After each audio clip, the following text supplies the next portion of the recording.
calisthenics is great to build up an athletic body, increase your strength, get more mobile, and improve your coordination, stability, and body perception. Instead of only showing you exercises and movements like push-ups, pull-ups, and dips, which you can see in every beginner video, this video will show you a comprehensive overview of exercises which will prepare your whole body in different areas. This is not only about improving strength or building muscle.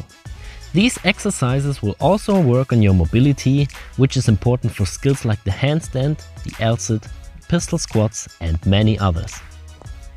They will also allow you to build up well-prepared tendons, ligaments, and joints. This is important to stay free of injuries, especially when you progress to advanced movements later. The first kind of movement we take an eye on are supporting exercises. Supporting can be done in many different positions.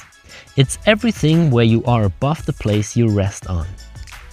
You can support yourself in a dip support position, in a handstand position, in a bridge position, in a push-up support position, or in a side plank position. They all have one thing in common. You have to stabilize your body against the gravity, because the center of gravity is above the point where you rest on. This is really important because if you don't activate your muscles to stabilize yourself, you have to deal with unnecessary pressure when the joints get compressed under the load. The different support positions will activate different muscles and have different benefits.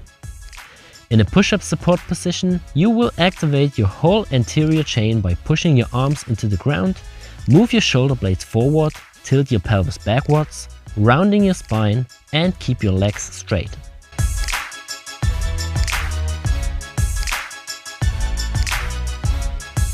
From this position you can easily move into the side plank. The concept remains the same, just stabilizing your body against the gravity.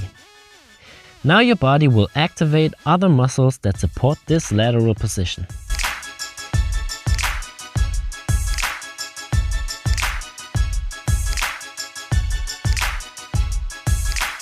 The opposite of the push-up support position in terms of muscle activation and of course spine, shoulder, leg and arm movement is the bridge position.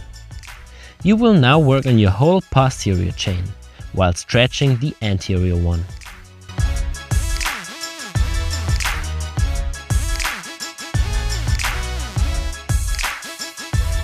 In this position you extend your spine and your legs.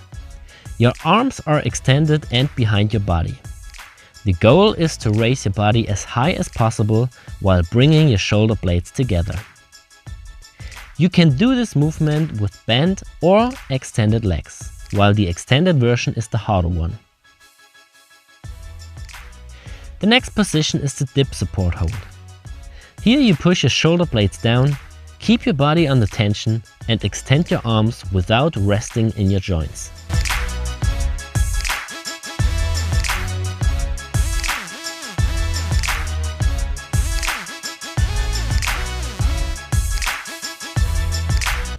The last basic position is the handstand support. For a beginner we suggest to do the pike stand, because it's much easier and you don't have to deal with the high pressure of your whole body weight and the difficulty of balancing. Here you push your shoulder blades upwards and aim for a vertical upper body and open shoulders. For the most people it's very hard to open up their shoulders, because of their leg and shoulder mobility and stability in this position. In addition to these exercises, we suggest you the push-up and dip support hold on rings. Now you might think that rings are not for beginners, but you would be surprised how quick you will improve when it comes to stabilizing yourself in those positions. Doing your support holds on rings will increase your intermuscular coordination and joint stabilization a lot. This is really great for all upcoming tasks your body has to deal with when doing calisthenics. So start as early as possible with it. If you get used to these positions on rings, you can also add an external rotation. This looks quite easy, but it's really hard. The external position will work on your biceps, strengthen all ligaments around your elbows, and will activate your rotator cuff, which is really great for a strong and stable shoulder. All those positions focus on straight arms, and it's important to learn them first before you start with movements like push-ups or dips. But of course you can also support yourself with bent arms. Later when you progress, you will see that there are many options for supporting positions.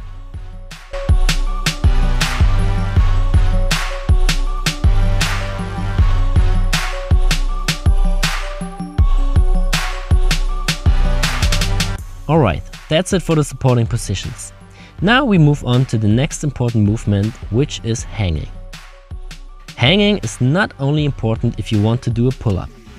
It will also improve your grip strength, decompress the spine, help correcting the posture, increase core stability, open up the shoulders while stretching the pecs and the lats in the passive hang, and strengthen your back when doing the active hang. Before you start with an active hang, you should be able to do the passive version first.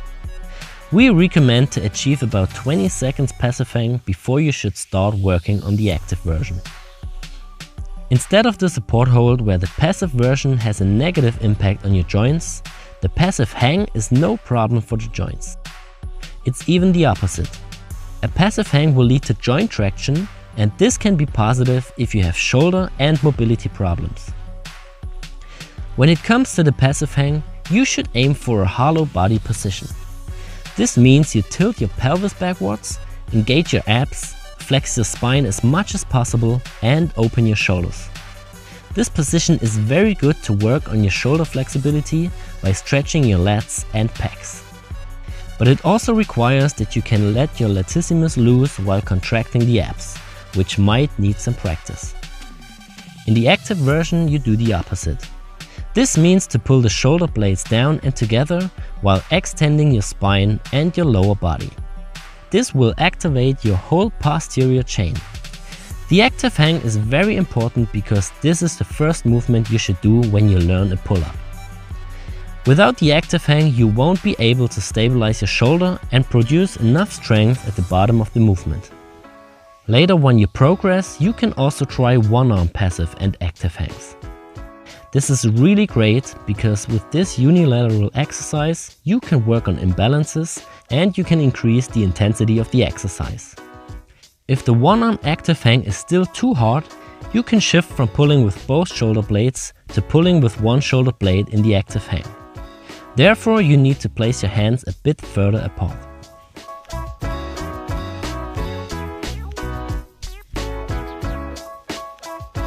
The last movement is about the lower body, and it's no surprise that we recommend the squat.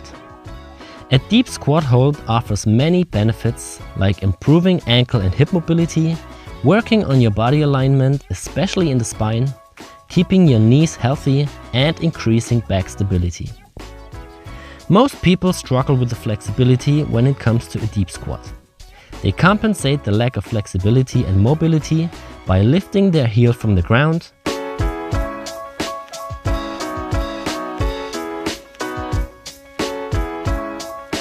by bending their bodies forward,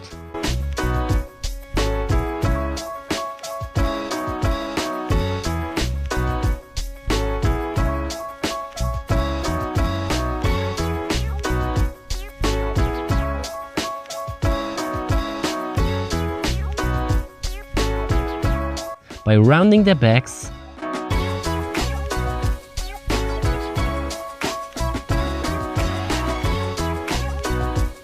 and by rotating their knees inwards.